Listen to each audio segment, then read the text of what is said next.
बिस्मिल्लाहिर्रहमानिर्रहीम। अस्सलामु अलैकुम। दीनी मिसाल में खुश आमदीद कहते हैं।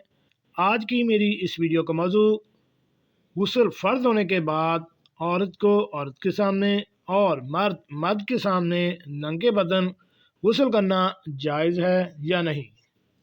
चलिए नाज़रीन, चलते हैं इस सवाल के जवाब की जानिब। नाज़रीन, ये मेरी किताब का हवाला है ख़वातीन के मसाइल और उनका हल। इसके मुरतब तहकीक हैं मौलाना मुफ्ती सनाउल्लाह महमूद साहब।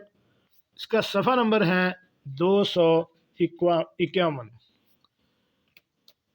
सवाल यह है कि किसी औरत या मर्द पर गुस्ल फ़र्ज हो गया हो और पर्दा की जगह ना हो, तो ऐसी हालत में मर्द को मर्द के सामने और औरत को औरत के सामने गुस्ल करना जायज़ है या नहीं। नाज़रीन, इसका जवाब यह है कि गुस्ल किसी भी हालत में छोड़ना जायज़ नहीं है और कोशिश ये की जाए कि कोई भी फ़र्ज नमाज से पहले पहले गुस्ल कर ले ताकि पाक साफ होकर नमाज अदा करे और नमाज कज़ा ना हो।